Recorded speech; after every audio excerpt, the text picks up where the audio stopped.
Our guest today is Marchese Emilio Pucci. Now, anybody who knows anything about design would find the name Pucci familiar. He's designed all kinds of clothing, but all kinds of fashions for people, and furniture, and I imagine carpeting, and anything that has to do with the human condition. But beyond that, Marchese Pucci is known for other things, too. He was a World War II pilot. He's a member of Parliament in Italy. He has some business connections, and I guess we could go on for a long time. Apparently, Signor Pucci, you find that the more you do in life, the more interesting life becomes, do you? Well, I think that life today is a continuous challenge because things are changing so fast, and either you keep with it, or you sit on the side and see the river flow by you, and I don't like to sit on the side. The concept of art seems to have changed radically in the last decade or two. You have Art Nouveau, you have modern art, you have abstractions. Is beauty, in your opinion, an absolute thing, or does it change over the years? No, I think that you're struck on a very important subject. Beauty, the sense of aesthetic, I think is related to nature and does not change. I think that a lot of things which have been labeled art have been mislabeled, and I think that in a very short time people will be aware of it.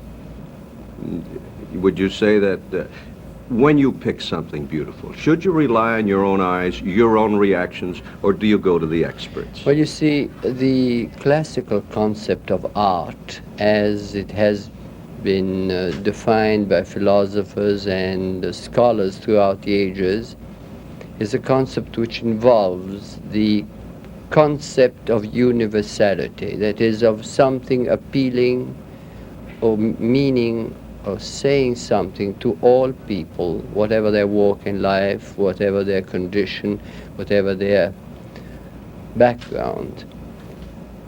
The idea is that an artist is a person who manages to capture an infinitesimal part of the divine and bring it down to earth in his creation.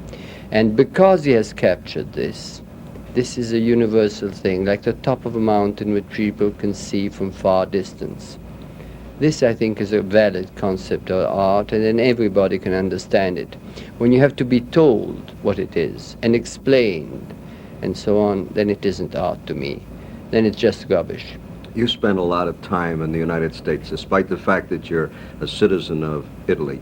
What about our hamburger palaces, our movie houses, the homes that we build, row after row of the same kind of house? Is this offensive to your eye? No. I find that America has a fantastic sound quality about it. Americans have probably, through their history, through the fight in frontier life and so on, developed a soundness about them.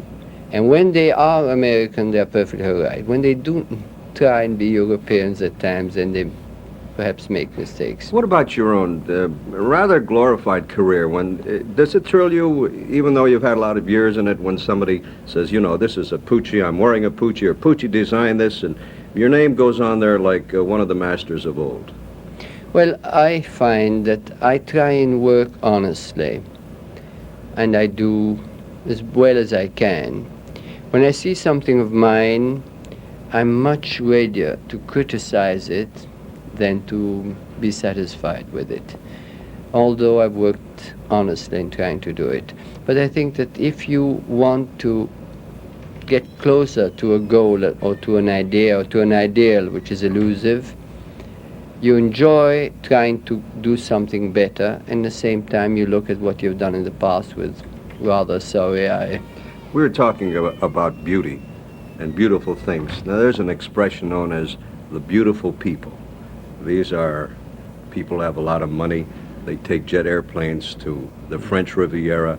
If there's a party in Monaco, they're there. If there's one in Manhattan in New York, they're there. If there's one in Palm Springs, they're there. You also live rather an international life.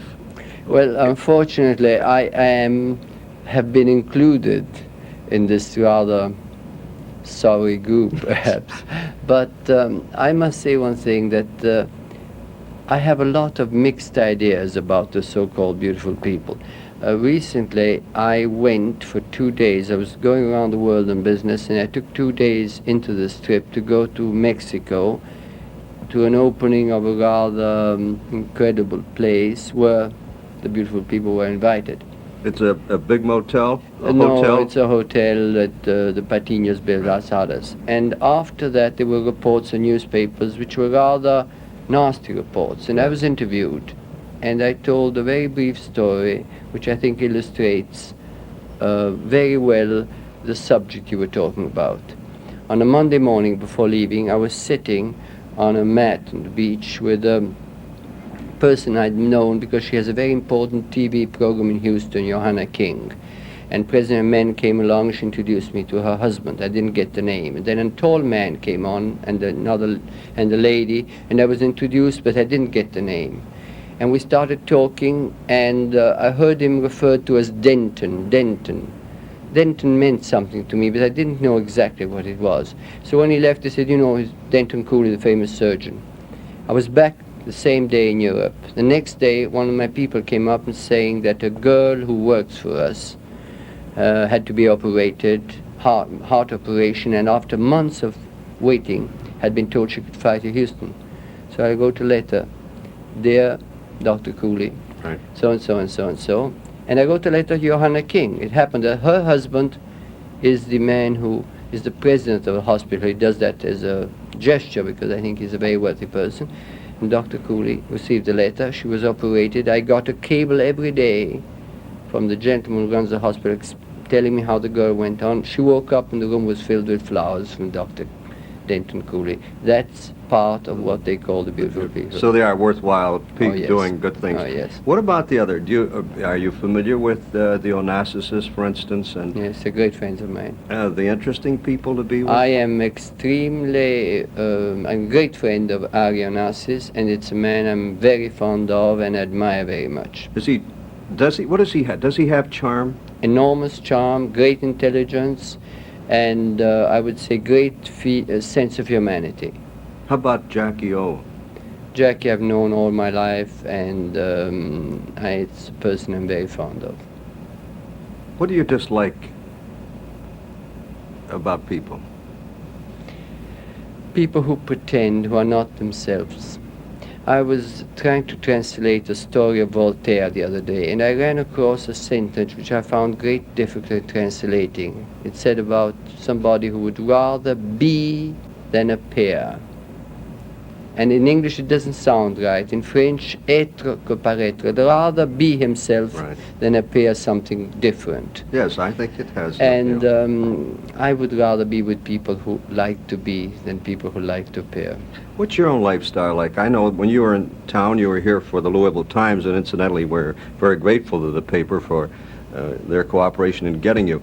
You bought some Western clothes. Are you a horse fancier? I love horses, and I have children who talk about nothing but quarter horses, Appalachians. They know everything about America, and I can't go back without bringing them something from here. You bought some jeans? Jeans And and you've got a boots and hat. everything you can think of, yes. Well, someone handed me that nice hat because nowhere else on American TV will you see Emilio Pucci wearing a real, thank you, Lana, a Western-style cowboy hat.